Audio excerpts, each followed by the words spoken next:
De Romanos, y vamos a ver el tercer versículo en 3 días. Qué cosa, espantoso, ¿no? La idea no es que se queden hastiados de Romanos, la idea es incentivar el estudio futuro, porque solamente podemos tocar la superficie de esta tremenda carta. Empezamos leyendo hace 2 días, así como en otro tiempo ustedes eran desobedientes a Dios, pero ahora han alcanzado misericordia por la desobediencia de los judíos. Nos está hablando a nosotros.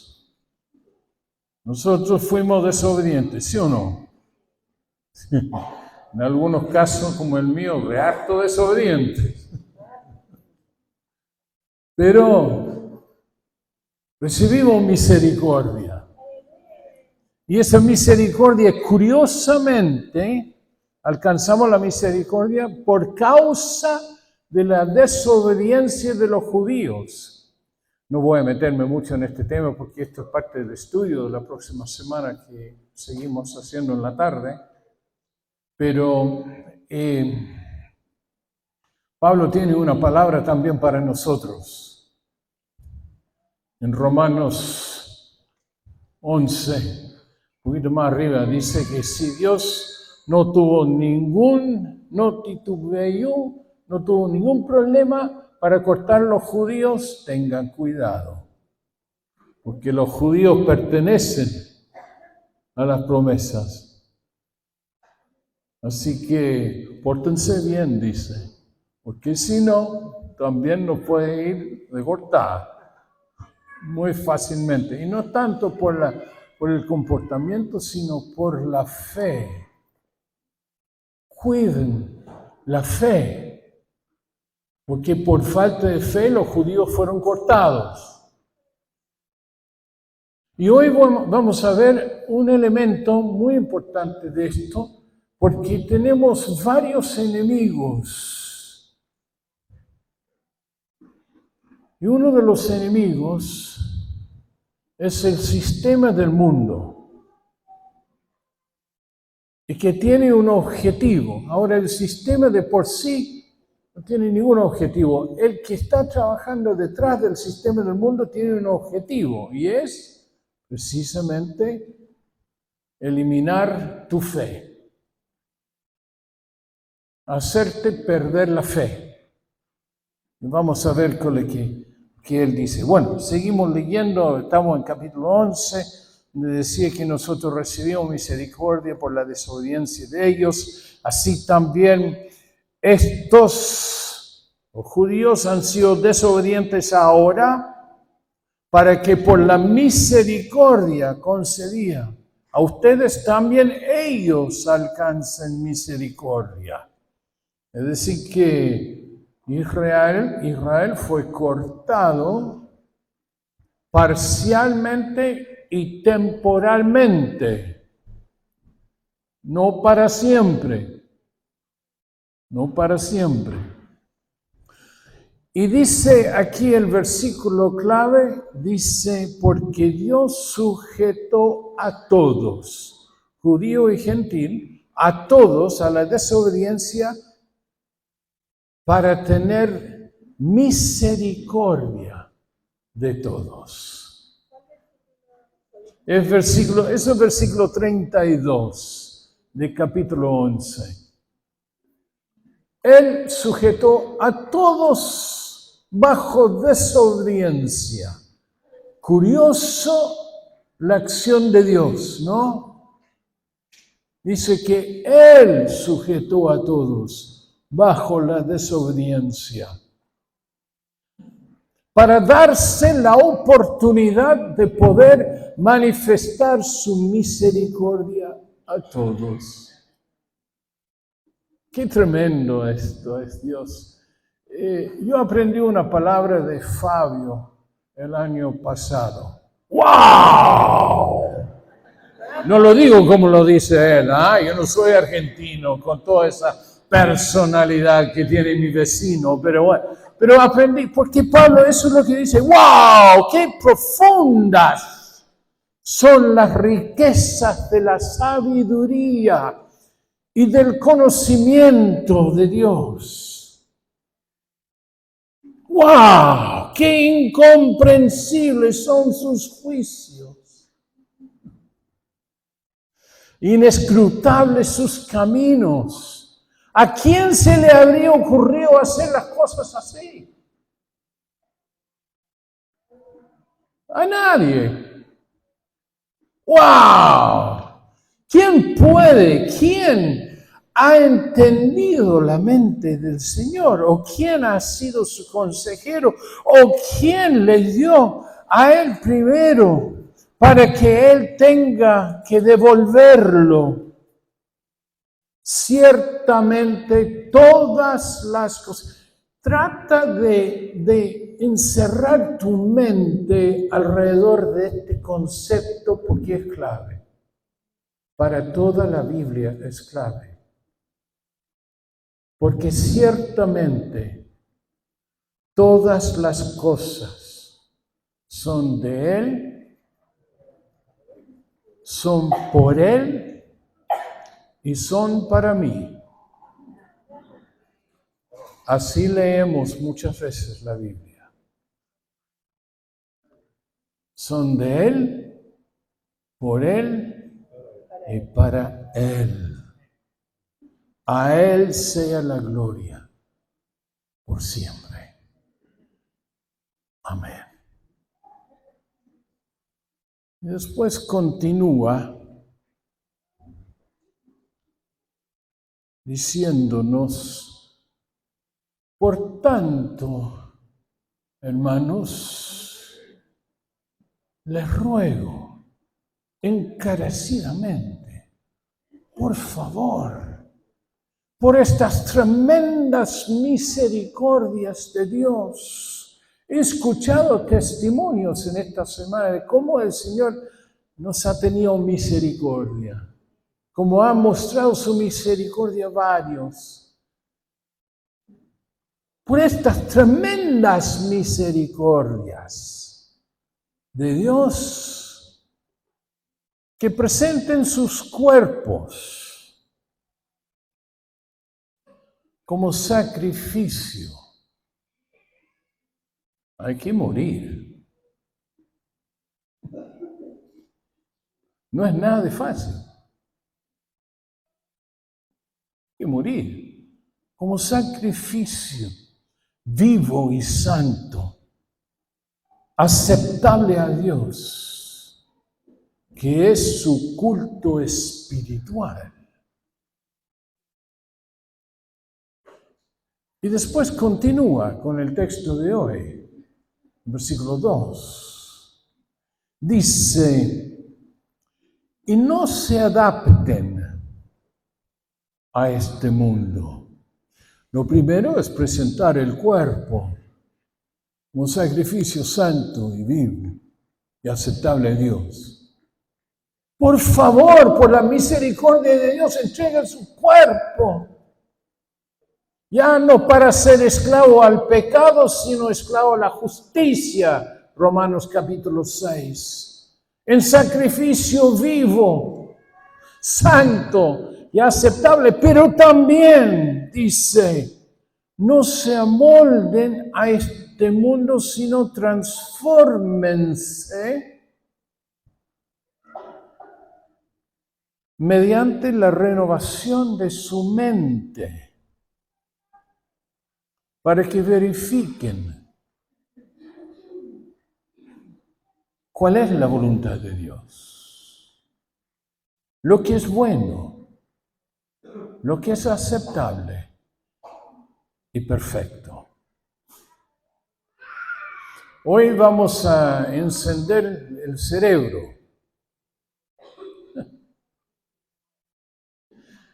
Algunos piensan que para ser un buen cristiano hay que apagar el cerebro.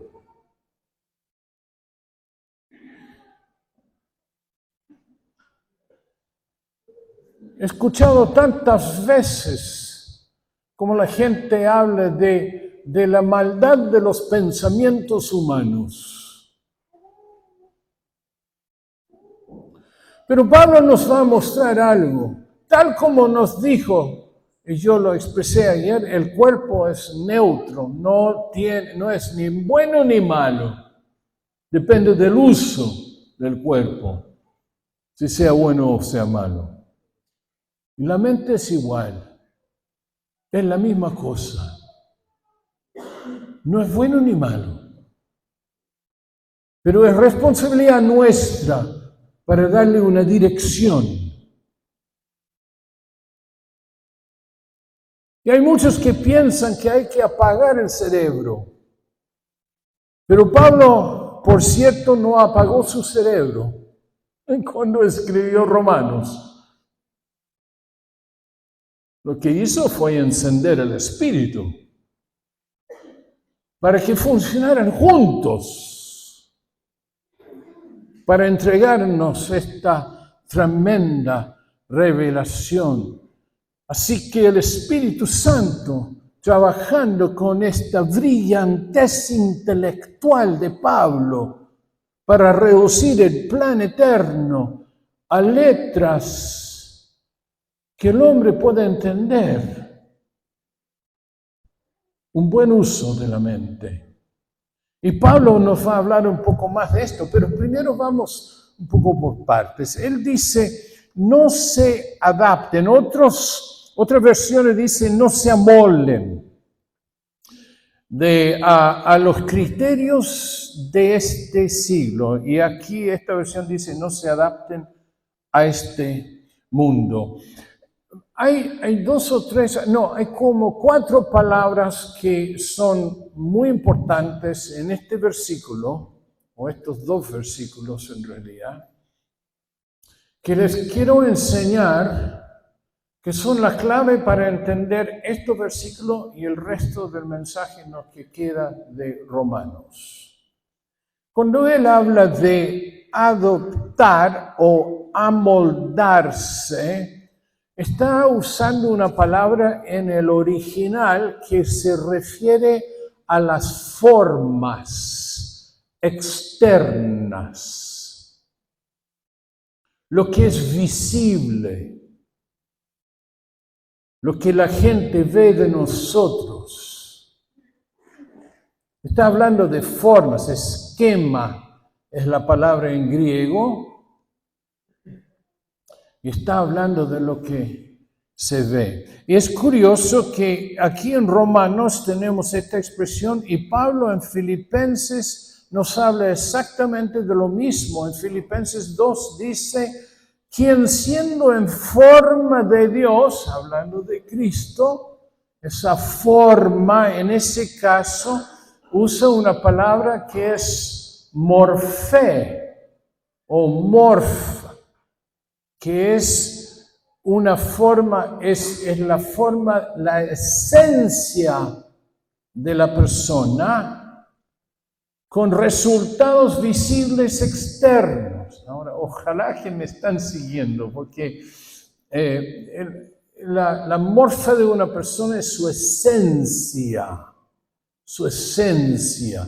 Y él está diciendo, Cristo, quien siendo en su esencia, siendo Dios, no estimó el ser igual a Dios como cosa a que aferrarse, sino que se despojó a sí mismo y tomó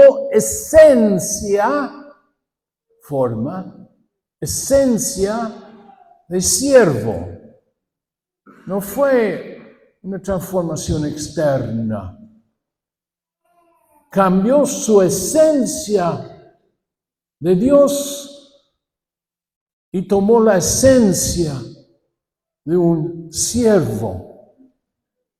Y se hizo semejante, y ahí está la palabra esquemati, que es la forma externa, tomó la forma de hombres.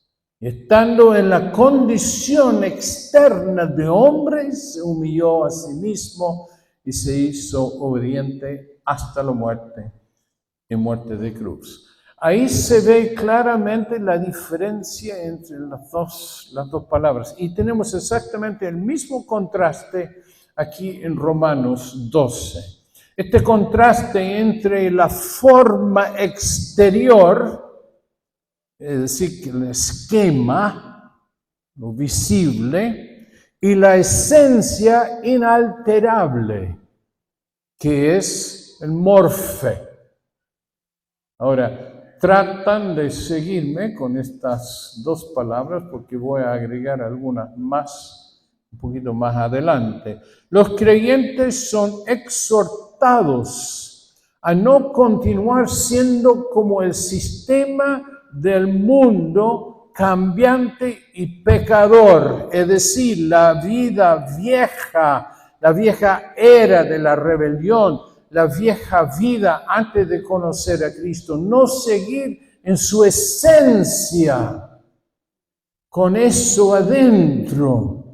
Ellos aún son parte, nosotros somos parte del mundo físico, mas hemos sido cambiados radicalmente a otra esencia, transformados a otra imagen, la imagen de Cristo en esta nueva era del Espíritu. Como vamos a ver en capítulo 8, el Espíritu va transformando la esencia de nuestra vida. Es increíble percibir la presión que el mundo aplica para hacernos conformar a su visión y su estilo de vida. Somos atacados todos los días y los ataques en los últimos años han sido más osados y más abiertos y mucho más violentos. El mundo nos presiona para que pensemos y actuemos de la misma forma de ellos. Claro está que es Satanás quien está detrás de todo esto. Usa la familia, él usa los amigos, usa los vecinos, él usa los medios de comunicaciones, usa los profesores del colegio, usa los colegas, como también a veces los maridos y las esposas, para hacer su trabajo de hacernos pensar y vivir igual que el mundo. Hay una presión enorme, casi inhumano, y de hecho es inhumano porque no viene de los hombres. Nuestro enemigo no es de carne y sangre. Viene de otro lado toda esta presión. Y tiene un objetivo. El mundo, es decir, que el sistema del mundo, es decir, Satanás que está detrás del sistema del mundo, no va a descansar hasta no derrumbar tu fortaleza y, de ser posible, acabar con tu fe. Eso es su objetivo. Y todo el mundo no cristianos, los que no son hijos de Dios, quieren que tú seas igual a ellos. Quieren uniformar toda la sociedad para que pensemos todo igual, de la misma forma, y actuemos todo de la misma forma. Una presión increíble sobre nuestras vidas. Pero yo digo algo. No hay que dar tregua. No hay que darse por vencido. Porque de aquí a que vuelva Jesús, muchas cosas van a suceder. Primeramente, para contar la historia al final, para animarlos un poco, ¿no? En el último capítulo de la historia, seremos nosotros los que somos más que vencedores. Es el final de la historia, pero hay mucho paño por cortar todavía. Porque en esta vida es cierto, es posible que nosotros seamos aquellos que más sufrimos en esta vida.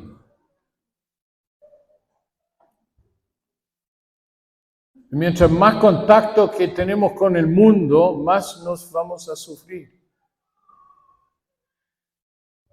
Y muchas veces a eso se debe el hecho de que la iglesia como que no quiere estar en el mundo. La iglesia quiere estar en la iglesia. Qué rica la alabanza hoy. ¿Quién no quiere vivir así para siempre? Yo no me iría para la casa, tráeme el almuerzo para acá, me quedo en la alabanza. Así la iglesia, ¿nos gusta o no nos gusta? Claro. Pero Dios nos quiere en el mundo. Y estando en el mundo, vamos a sufrir. De hecho, el sufrimiento es una promesa encontrada varias veces en el Nuevo Testamento para los hijos de Dios. Es una promesa. Es una promesa que yo no escucho muchas veces a los predicadores diciendo, hay que clamar las promesas de Dios. Aleluya, vamos a sufrir. No he escuchado casi a nadie decir eso. Pero hay que escuchar lo que dice la palabra. De todos los hijos de Dios, sí, vamos a sufrir, no hay dudas. Vamos a sufrir.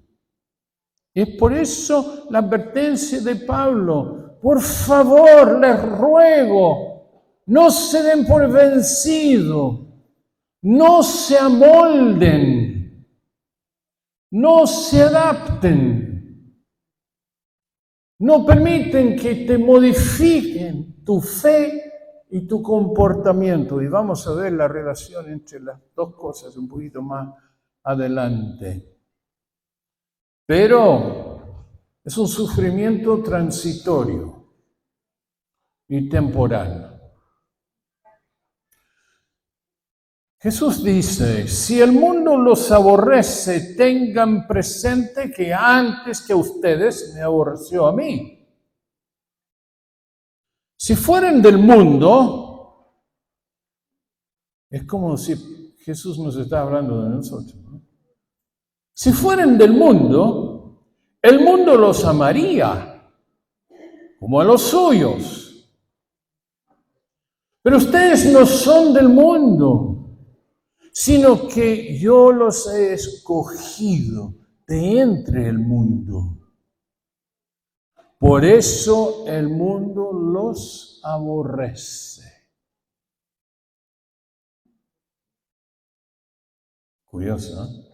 De hecho, Pablo nos indica que la reacción que tenemos frente al sufrimiento debe ser una reacción de gozo y de alegría. A ver, ¿dónde lo viste, Pablo?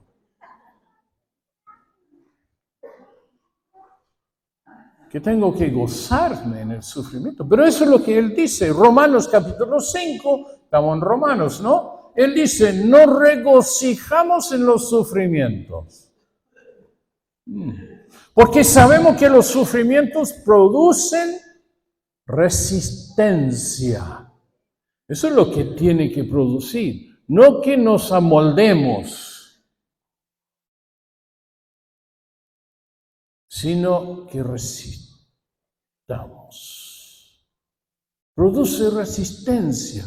Y la resistencia produce un carácter aprobado. Y el carácter aprobado produce esperanza, y esta esperanza no nos defrauda. Por eso nos regocijamos en los sufrimientos, dice Pablo. Aleluya. Como dice Jesús, esta es una traducción de las bienaventuranzas, dice, ¿qué suerte tienen cuando por mi causa los insulten y los persiguen y mientan y digan contra ustedes toda clase de mal y mentiras. ¿Qué suerte tienen? La palabra que está en tu Biblia dice, bienaventurados son. Pero esa palabra bienaventurados en el arameo tiene matices de tener suerte. Nosotros en la iglesia no nos gusta hablar de la suerte por la connotación que tienen, así ojo con esto, ¿no? Pero él es lo que está diciendo, ¿qué suerte tienen? Más adelante, incluso sigue después de eso, dice, gócense, alégrense. Porque en los cielos ya tienen ustedes una gran recompensa. Pues así persiguieron a los profetas que vinieron antes que ustedes. Gócense, alégrense, van a sufrir. ¡Aleluya! Voy a sufrir. Parece raro, pero el reino de Dios es esta vida al revés. O más bien dicho, yo diría, este mundo es el reino al revés. ¿No? ¿De qué vas a sufrir como cristiano? Bueno, de qué vas a sufrir es cierto. Lamento mucho si alguien te haya contado otra historia. Porque muchas veces hasta nosotros en la predicación pintamos un cuadro irreal. Un cuadro que no es cierto. Prometemos lo que Dios no promete. Un buen pasar en la vida, muchas bendiciones, y puede ser que Dios nos bendiga, de hecho nos va a bendecir. A veces buscamos la bendición en lugares donde Dios no quiere bendecirnos, pero bueno, en fin, ese es otro tema. Pero muchas veces tenemos una idea que es todo lo contrario de lo que va a ser la vida. Y mientras más comprometido que eres, más vas a sufrir la presión del mundo para cambiarte. Para cambiarte. Se van a burlar de ti. En el trabajo te van a hacer el vacío. Te van a excluir totalmente de todas sus actividades, te van a marginar de su happy hour, te van a colocar apodos diseñados para incomodar y enfadarte. Está bien, a nadie le gusta morir. Pero mejor es morir ahora, en esta vida, para poder vivir con Dios, con Cristo, con los santos, con los ángeles innumerables durante toda la eternidad. Es un asunto de nuestra cosmovisión. ¿Dónde quieres tú recibir tu recompensa? Y ojo, hay que tener cuidado. Cuidado cuando todo el mundo te quiere. Cuidado cuando te caes bien a todos. Cuidado cuando te aprecian y te tratan bien. Ten cuidado. El mundo, Jesús lo dijo, el mundo solamente ama a los suyos. Lo dijo Jesús. El mundo solo ama a los suyos. Saca tu propia conclusión. Yo les he entregado tu palabra, dice Jesús, hablando con referencia a los discípulos, y el mundo los ha odiado porque no son del mundo, como tampoco yo soy del mundo. No te pido que los quites del mundo, Qué interesante. Jesús podría haber pedido eso. O sea, en el momento de bautizarse, carretera directa al cielo. No, no pido eso. No pido que los quites del mundo, sino que los protejas del maligno. Ellos no son del mundo como yo tampoco soy. Santifícalos en la verdad.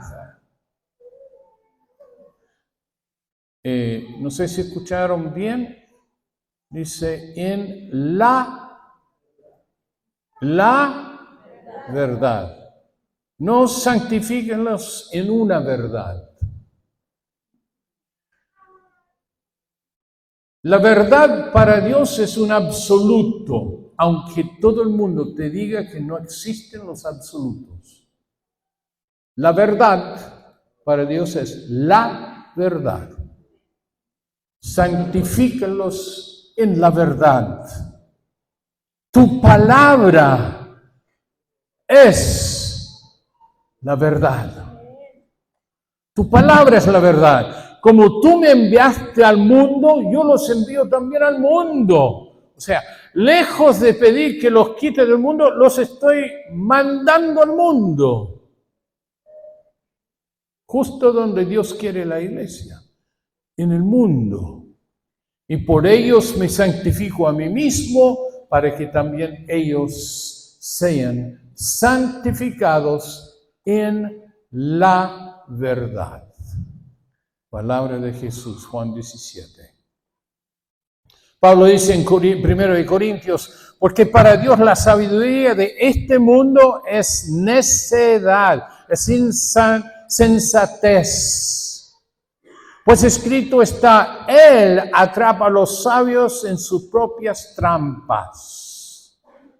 Y en otra parte dice, el Señor conoce los pensamientos de los sabios y estos son inútiles. Miren la evaluación que Pablo está haciendo del conocimiento del mundo. Miren lo que Pablo, cómo está evaluando lo que el mundo nos va a decir. Insensatez, inútiles. Este mundo, y perdone que lo diga, pero la gente sumergido en este mundo no tiene sabiduría como para enseñarte nada. Este mundo no tiene nada que enseñarte con respecto a tu visión de Dios, del mundo, de tu fe, tu cosmovisión. No tienen nada. Lo que ellos tienen es insensato. Es inútil. No hay que formar tu visión de la vida de la filosofía popular que sale por los diarios, la revista y las redes sociales. Hay que formar tu pensamiento solamente por medio de la verdad. Solamente la verdad. Ellos no tienen nada que decirte en relación a tu visión de la vida. Si quieres ser un buen trabajador, escucha a Dios. Si tú quieres ser un buen profesional, escucha a Dios. Si tú quieres ser un buen marido, una buena esposa, escucha a Dios.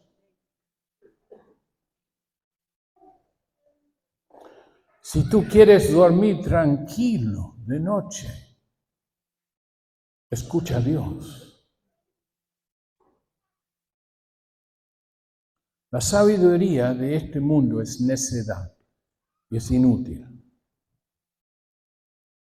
Por favor, les ruego, hermanos, por la misericordia de Dios, escucha a Dios. para la formación de tus pensamientos y tu vida. Escucha a Dios. La gente y el sistema de este mundo quieren echar a perder tu vida. Te quieren endeudar. ¿Sí o no? Te quieren endeudar. Escuche, me siguen mandando, aun cuando les pedí que no me mandara más, me siguen mandando correo electrónico ofreciéndome el mundo y el oro. Y ahora ni siquiera tengo que ir al banco para firmar los papeles, solamente tengo que pescar el teléfono y decir sí. Ya está. Resolvieron todos mis problemas, pero me crearon un problemón. Te quieren endeudar. Te quieren presionar y deprimir. El mundo te quiere meter en una depresión para vender más fármacos.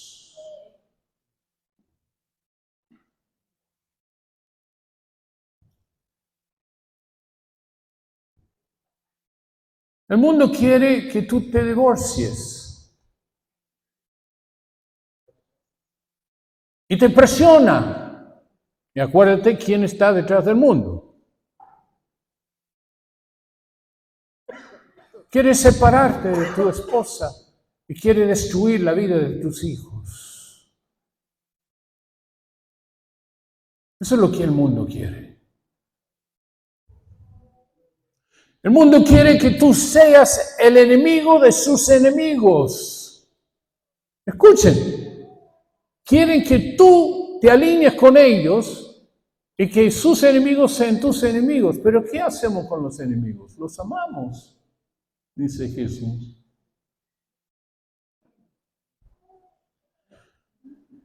El mundo quiere que tú cuestiones tu identidad de género para que ellos se sientan más libres y mejor para vivir su experiencia de Romanos capítulo 1. Siendo rechazados totalmente por Dios.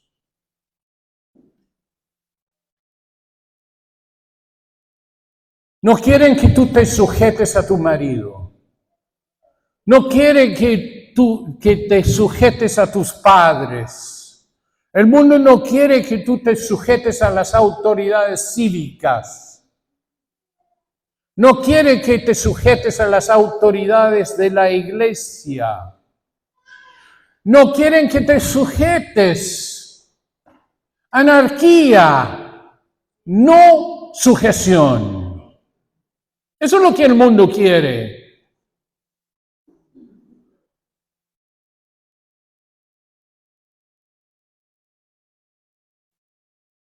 No vivan según el modelo de este mundo, dice Pablo. Atrévete a ser diferente. Esta es la nueva humanidad que Dios está formando en Cristo Jesús. Atrévete a ser diferente. No se amolden al mundo actual. Resisten al diablo y él huirá de ti. Es una promesa y funciona siempre. Lo único que tienes que hacer es resistir. Él huirá de ti.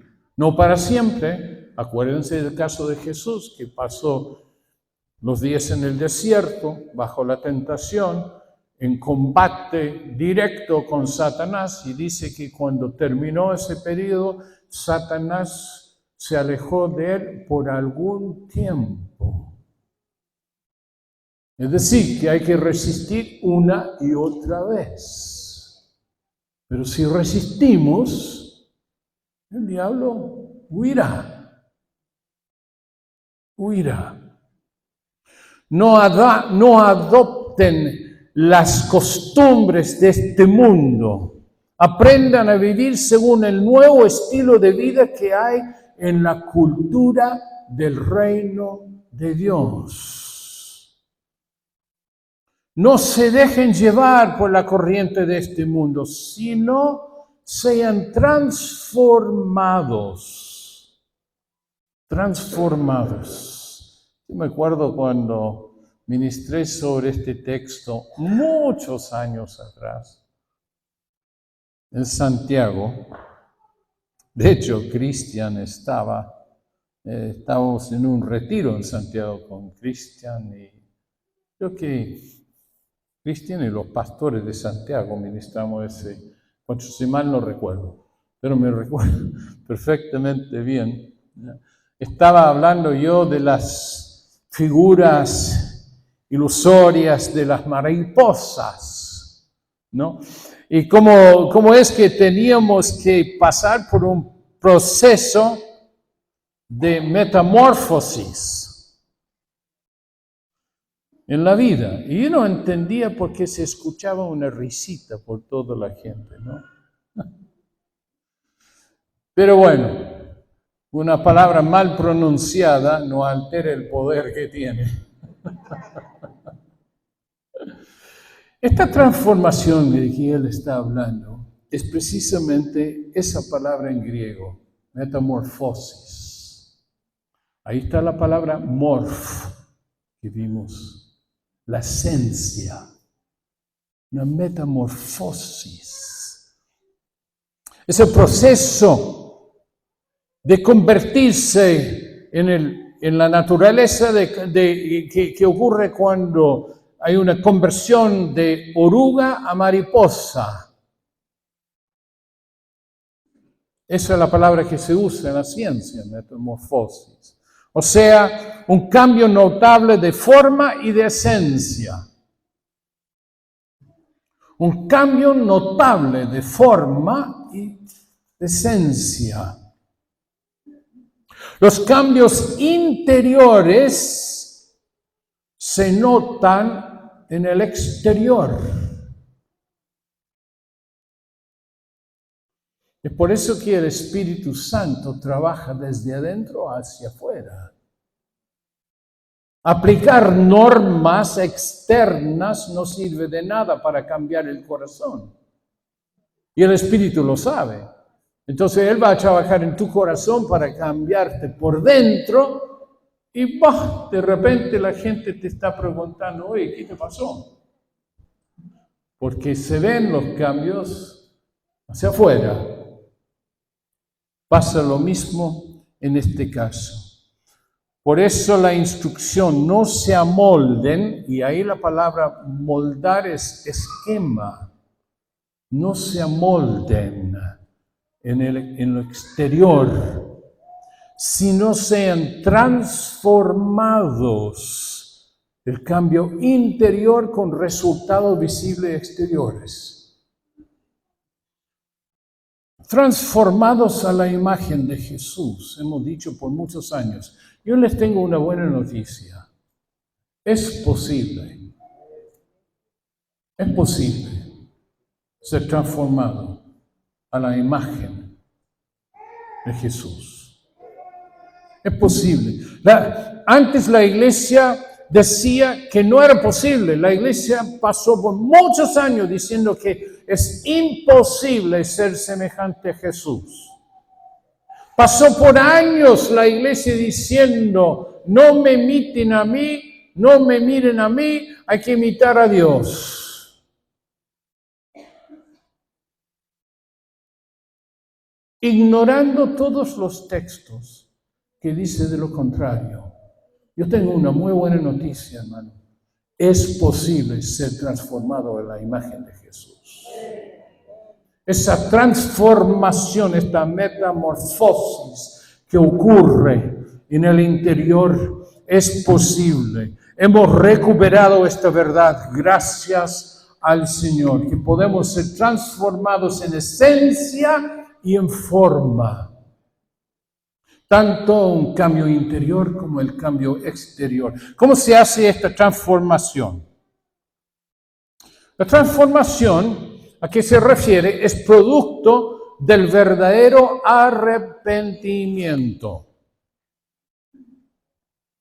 Ahora quiero que me sigan con un poquito más de griego, otra vez, unos 2 o 3 minutos.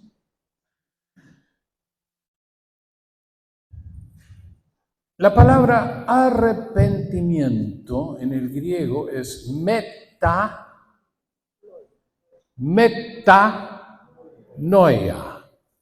Con 2 sílabas, es una palabra compuesta. Meta significa cambio, noia significa mente. El verdadero arrepentimiento es un cambio de mentalidad. Esa es la metanoia, el arrepentimiento. Es una palabra muy difícil de traducir. En griego es hiper claro. Pero en inglés tenemos, al final, los traductores ocuparon una palabra que en realidad se presta para todo. Arrepentirse. Pero arrepentir tiene este significado, un cambio de mente o un cambio de mentalidad. Entonces arrepentirse significa sufrir un cambio de mentalidad con efectos visibles en la vida. Los griegos compactaron todo eso en una sola palabra, metanoia. Y a mi juicio, la mejor traducción de la palabra metanoia, de esta palabra neotestamentaria, la encontramos en la versión de la Biblia, la palabra de Dios para todos. La palabra de Dios para todos.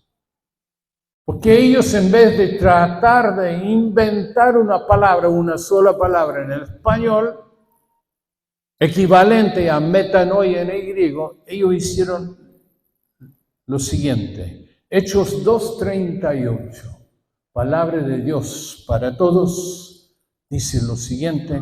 Al escuchar esto, Pedro está predicando el día de Pentecostés, ¿no? Estamos en Hechos capítulo 2. Pedro terminó su mensaje y dice que al escuchar este mensaje de Pedro, todos se conmovieron profundamente y preguntaron a Pedro y a los demás apóstoles, hermanos, ¿qué debemos hacer? Y Pedro les dijo, cambien su manera de pensar y de vivir. Y bautícense cada uno de ustedes en el nombre de Jesús. Cambien su manera de pensar y de vivir. La mejor traducción de la palabra metanoia es esa. Cambien su manera de pensar y de vivir. La transformación pasa por la mente y produce cambios en la vida, metanoia, impresionante, ¿no crees? Cambia la manera de pensar y de vivir. Anótalo en tu Biblia.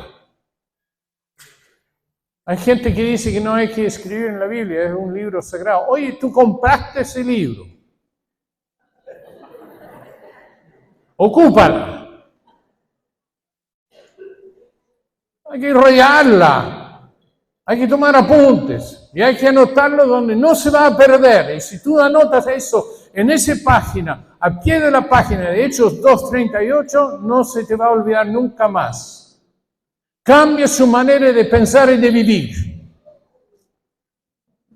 Eso es el significado. Cambia su manera de pensar, su mentalidad. Ahora, aquí en Romanos tenemos otra palabra entonces, que ya la he dicho, que es transformarse, y esto es empieza igual que metanaos, esto es metamorfosis. Meta es cambio, morfosis es forma, esencia y forma.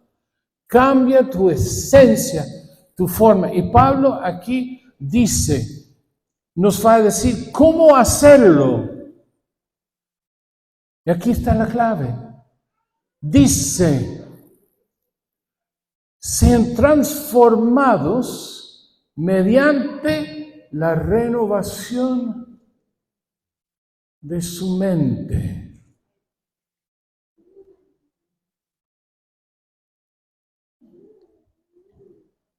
La renovación de la mente, adquiriendo una nueva manera de pensar y de vivir. ¿Qué es eso? Eso es el arrepentimiento. Esta transformación depende de nuestro arrepentimiento. Tenemos que rechazar lo que antes pensábamos, lo que antes creíamos, lo que antes aceptábamos, lo que era nuestra cosmovisión antigua. Hay que rechazarlo todo. Hay que hacer morir esa vida y esos pensamientos y esa mentalidad y esa cosmovisión para ser renovados en nuestra manera de pensar. Hay que renunciar todo lo que tal vez tú pensabas o que posiblemente piensas ahora incluso. Hermanos, hay que cuestionar todo lo que el mundo te ha enseñado. Hay que cuestionar todo lo que el mundo te ha enseñado.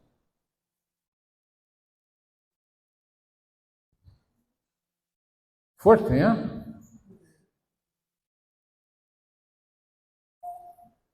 Hay que hacerlo.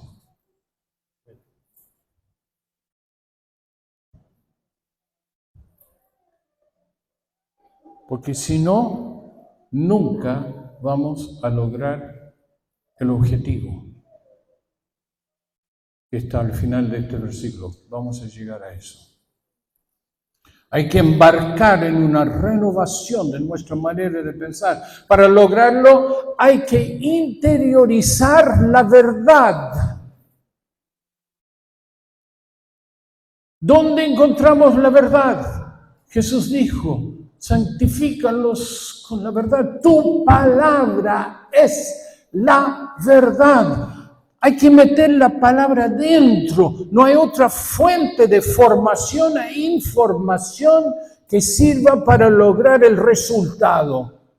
No hay otra fuente, hermanos, por favor. Yo me siento igual que Pablo. Les ruego, por favor, encarecidamente. No hay otra forma, no hay otra fuente de información y de formación que nos sirva como hijos de Dios. Hay personas que no leen la Biblia.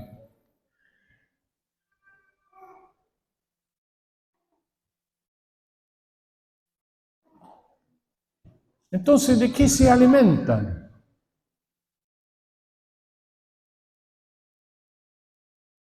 De la filosofía popular. ¿De dónde viene? Del criterio de este mundo. ¿Cuántas veces he escuchado, hermanos, repetir cosas que no solamente son mentiras, son paupérrimas, son horripilantes, son dañinos y destructivos? Y lo creemos. No, hay que borrar todo eso y hay que empezar a reprogramar la mente. Y hay que cuestionar todo lo que el mundo nos ha enseñado. No es solamente leer la palabra de Dios, la Biblia, no. Sino meditar en la palabra. Meditar. Comerla. Me encanta esa figura de Apocalipsis cuando Juan se acerca a este monstruo, ¿no es cierto? Que tiene una pata en el mar y otra pata en la tierra, y él tiene un rollito en la mano y le dice, Juan, cómetela. Eso es lo que tenemos que hacer. Comer el rollo. Ahora, no hay que ser como los niñitos, ¿no? Que cuando recién le está saliendo los primeros ratones, ¿no? Y comen todo y de repente también comen hasta papel y comen. No me refiero a eso.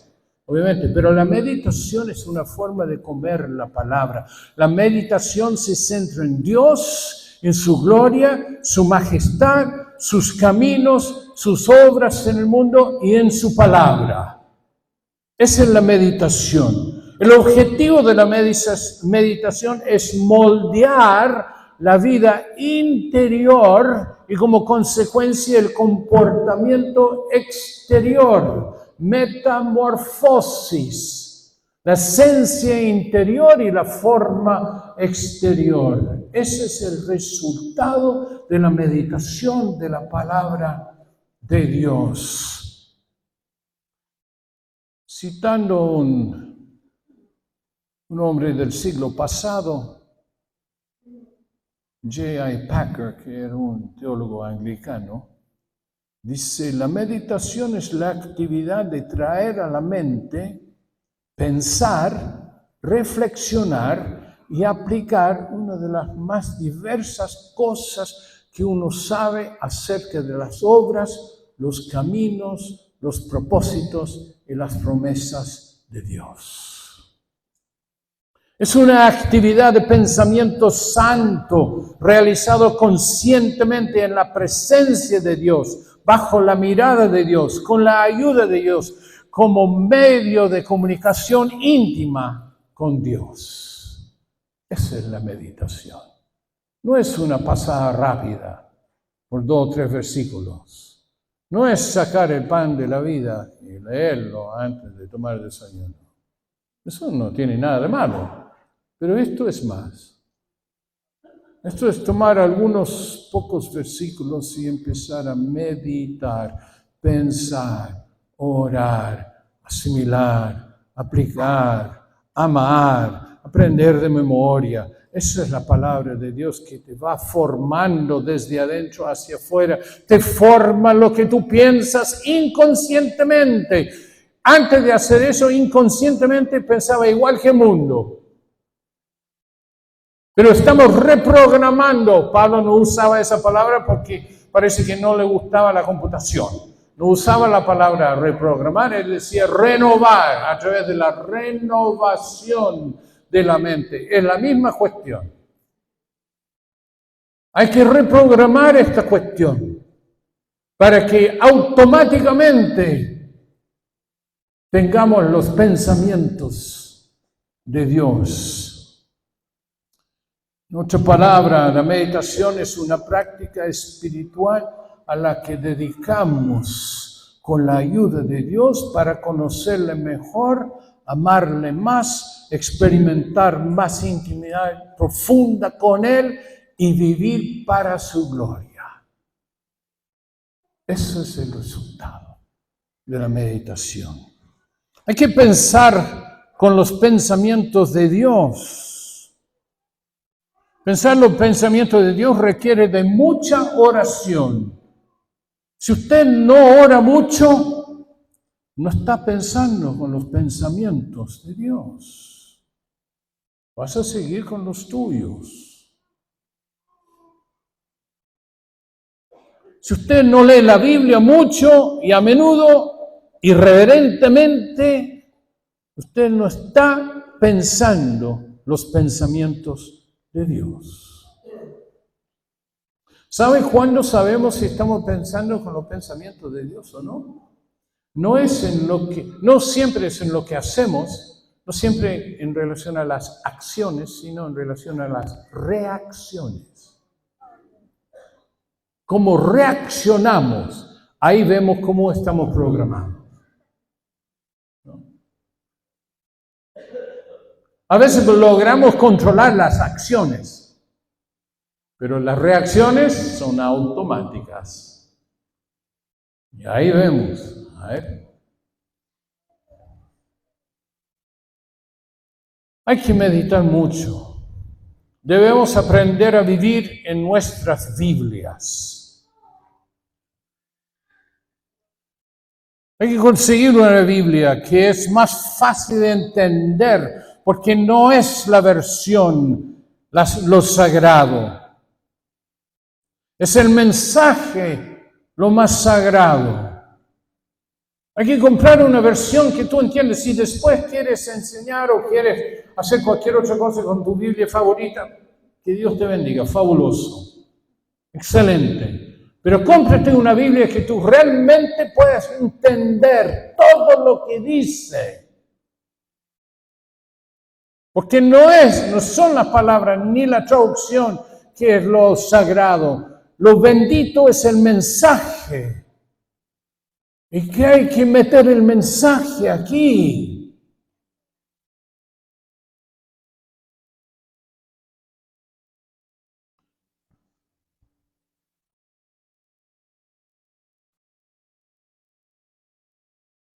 Y recuerden, para ser lo que Dios quiere que seas, o lo que realmente en última instancia tú también quieres ser, ¿no?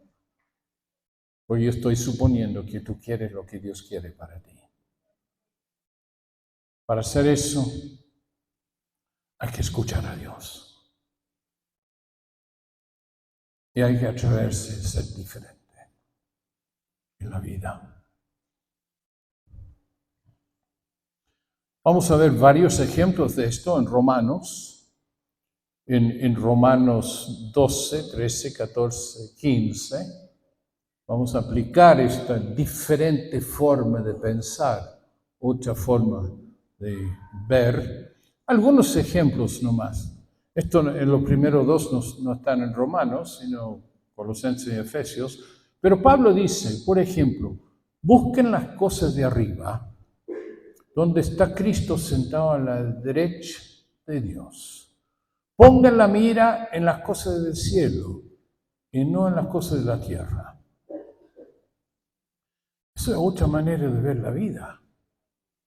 Nosotros pasamos toda la vida mirando horizontalmente. Y lo que hay en el horizonte nos tienta. Oye, qué bueno sería tener uno de esos. Oye, ¿sabe? Papá, nos falta uno de esos. Oye, me gustaría ser como él. Oye, qué trabajo más maravilloso. Es el trabajo que yo quiero. Estamos mirando horizontalmente. Y todas las cosas del mundo empiezan a entrar en nuestro corazón. Y empiezan a formar nuestros deseos. Y finalmente transforman nuestros gastos. Y caímos chanchito. Tarjeta de Falabella. Él dice, no, hay que mirar arriba. Hay que mantener la mirada arriba y entender que Dios nos va a dar lo que necesitamos. Y aprender a vivir con lo que Dios nos da. Eso es otra manera de pensar, ¿eh? A muchos no les gustó, ya lo cacho, no importa. Dice, ustedes los siervos, este 8, obedezcan a los amos terrenales con temor y temblor y con sencillez de corazón. ¿De qué forma? De la misma manera que obedecen a Cristo. No, pero tú no conoces a mi jefe. Te caga me hace la vida imposible. Me pide horas extra y no me paga. Dieron el ascenso a la persona que no hizo nada durante años y yo hice toda la pega, pero finalmente ascendieron a otro. Tú no conoces a mi jefe. Oye, él no está hablando de empleados, está hablando de esclavos. Ellos no tenían opción, alguno. Y él dice, ustedes los siervos, los esclavos, obedezcan a sus amos terrenales con temor y temblor y con sencillez de corazón, como obedecen a Cristo. Y no actúen así solo cuando nos estén mirando, como los que quieren agradar a la gente, sino como siervos de Cristo, que de corazón hacen la voluntad de Dios. Tenemos que formar nuestra ética del trabajo de lo que dice Dios. ¿Quieres ser un buen trabajador? Escucha a Dios. Escucha a Dios. En Romanos 12 dice, bendigamos a los que nos persiguen, bendigamos y no maldigamos, ni por palabras ni en tu corazón. Es otra manera de ver la vida. Romanos 13, no tengan deudas con nadie, aparte de la deuda de amarse unos a otros, porque el que ama al prójimo ha cumplido la ley. Y hay un montón de cosas más, ¿no? Una transformación de la mente. Es todo una nueva manera de pensar. Ahora, la última parte de este versículo dice que haciendo eso vamos a poder verificar cuál realmente es la voluntad de Dios. Yo no sé cuántas veces me han preguntado, y sobre todo los jóvenes me preguntan, ¿no es cierto? Yo quiero saber cuál es la voluntad de Dios para mi vida. Yo no sé si puedes orar por mí para que yo pueda saber, o a lo mejor tienen una palabra. Okay, eso es legítimo, ¿eh? Siguen buscando. Eso es legítimo. Pero hay una voluntad de Dios que es más de base. Incluso que yo tengo una cierta teoría, a menos que Dios mismo llame a una persona a trabajar en una parte específica, me da la impresión que a Dios le da lo mismo donde trabajemos. Lo que más le importa es qué clase de trabajador que somos. Donde nos encontremos. Hay casos excepcionales en donde Dios llama y dice, yo quiero que tú hagas tal o cual cosa. Son las menos, pero aparece de repente alguna experiencia así, ¿no? Pero Él dice, para verificar cuál es la voluntad de Dios en todas circunstancias de la vida, hay que transformarse mediante la renovación de la mente. Hay que reprogramar nuestra mentalidad y los procesos mentales con los cuales nosotros evaluamos todo. Hay que reprogramarlo.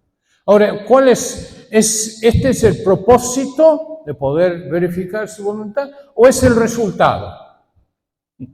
Porque no siempre son iguales. En el Nuevo Testamento hay dos palabras, inna, el otro es ais, que depende del contexto si está hablando de propósito o resultado. En este caso, da lo mismo, hazlo y vas a entender cuál es la voluntad de Dios para tu vida.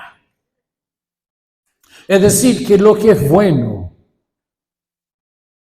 lo que es agradable, y lo que es perfecto para poder presentarse como un sacrificio vivo, santo y agradable.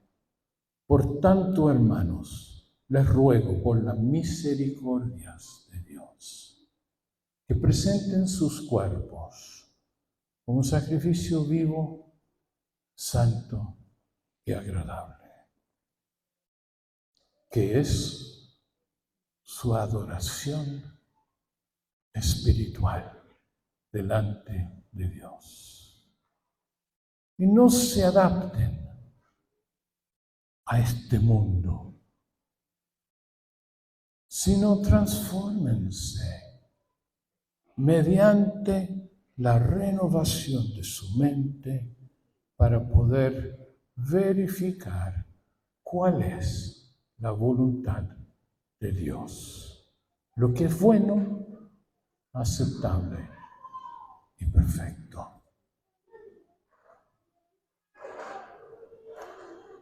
Estoy viendo a Samuel aquí y él está con sus ojos pidiendo 2 preguntas.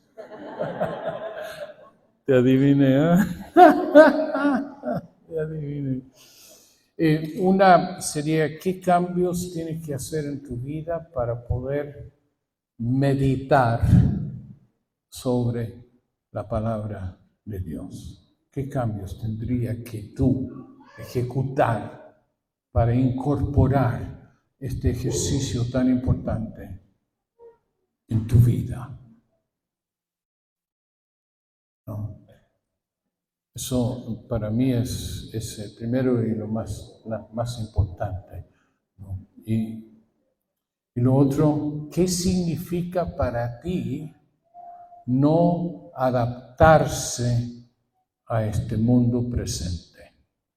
Para ti, no estoy preguntando qué significa, estoy preguntando qué significa para ti, qué cambios de pensamiento, qué cambios de mentalidad, o tal vez hasta de prácticas, de qué manera la aplicación de esta instrucción apostólica de no adaptarse, no amoldarse, de qué forma eso se tendría que aplicar a tu vida. Amén.